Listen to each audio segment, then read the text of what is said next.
Selamat pagi teman-teman dan salam sejahtera untuk kita semua. Perkenalkan, nama saya Angelina Dirjenimat, nomor registrasi 151-18037, semester 6. Saya dari Prodi Pendidikan Kimia Universitas Katolik Vidya Mandira Kupang. Oke, baik teman-teman, di sini saya akan menjelaskan tentang bagaimana proses reaksi molekular metabolik bahan makanan asam isositrat menjadi asam alfa-ketoglutarat dalam tubuh manusia. Berikut merupakan metabolisme TCA asam isositrat menjadi asam alfa-ketoglutarat. Untuk tahap yang pertama, pada C1 ada perbedaan keelektronegatifan antara C dengan O rangkap 2 dan C dengan O rangkap 1, di mana pada C O rangkap 2 di sini C itu mudah putus ke O. Didukung lagi ada perbedaan keelektronegatifan antara O dengan C, di mana O lebih elektronegatif daripada C sehingga ikatannya itu cenderung ke O. Begitupun pada ikatan rangkap 1 antara C dengan O, di mana C ini cenderung ke O, O menjadi parsial negatif dan C menjadi parsial positif. Nah, karena di sini C menjadi sangat parsial positif, maka dia akan menarik elektron dari C2, sehingga di C2 ini menjadi sangat parsial positif.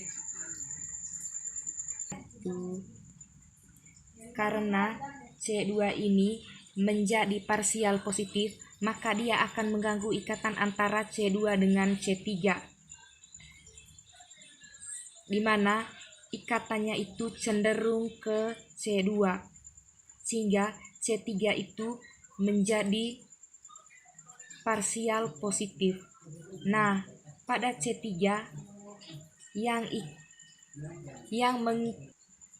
karena di C3 ini menjadi pada parsial positif, nah maka dia akan mengganggu ikatan antara C3 ini dengan C karboksilat, di mana pada C karboksilat ini dia akan menjadi sangat parsial positif.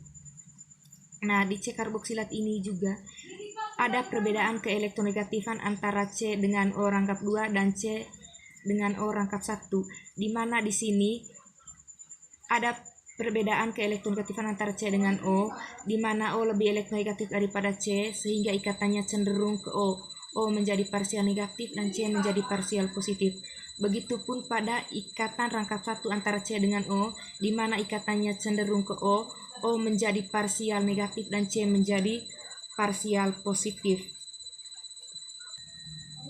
Selanjutnya, pada C nomor 5, di sini juga ada perbedaan keelektronegatifan antara C dengan O rangkap 2 dan dengan C O rangkap 1, di mana di sini O lebih elektronegatif daripada C sehingga ikatannya cenderung ke O.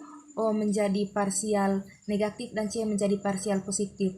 Begitupun dengan C ikat rangkap 1O, di mana di sini ikatannya cenderung ke O. O menjadi parsial negatif dan C menjadi parsial positif.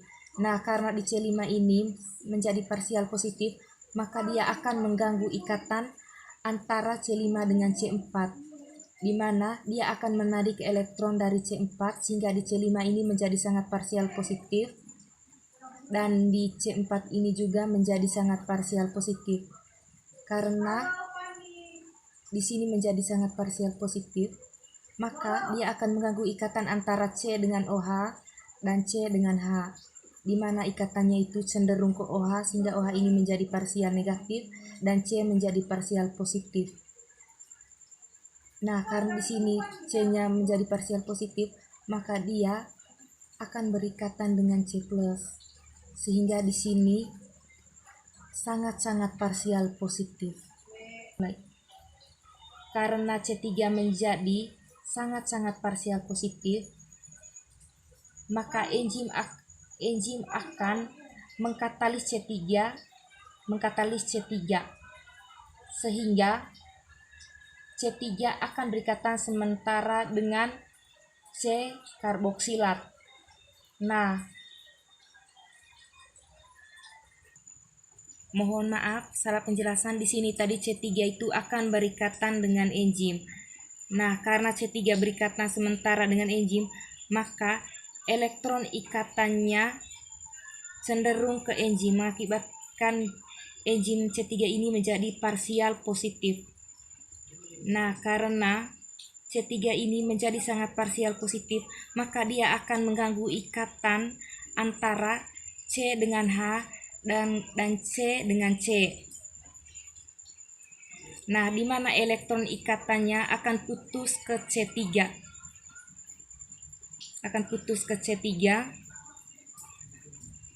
Sehingga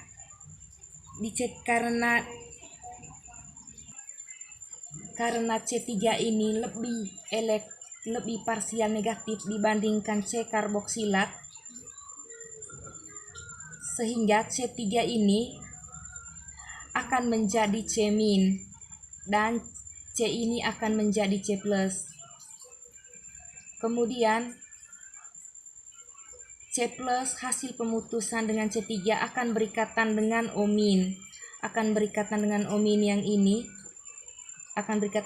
yang ini membentuk molekul CO2. Selanjutnya teman-teman, pada tahap yang kedua, tahap ini masih melarutkan reaksi pada tahap 1. Pada struktur tahap yang kedua ini, H pada C nomor 4 direduksi oleh N+. Jadi direduksi oleh N+ pada NAD. Nah, akan membentuk NaDH.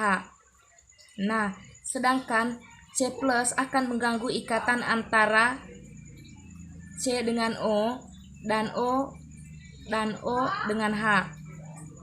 Nah, jika dilihat dari sisi keelektronegatifan, perbedaan yang paling signifikan adalah O dengan H, di mana di sini ada perbedaan keelektronegatifan antara O dengan H, di mana O lebih elektronegatif daripada H, sehingga ikatannya itu mudah putus ke O. O menjadi O- dan H menjadi H+. Nah, selanjutnya O- ini akan berikatan dengan C4+, akan berikatan dengan C yang ini, membentuk ikatan rangkap seperti ini. Sedangkan H+ akan berikatan dengan C nomor 3, membentuk CH2. Membentuk CH2 sehingga menghasilkan senyawa asam alfa ketoglutarat. Terima kasih teman-teman, itulah hasil penjelasan dari saya.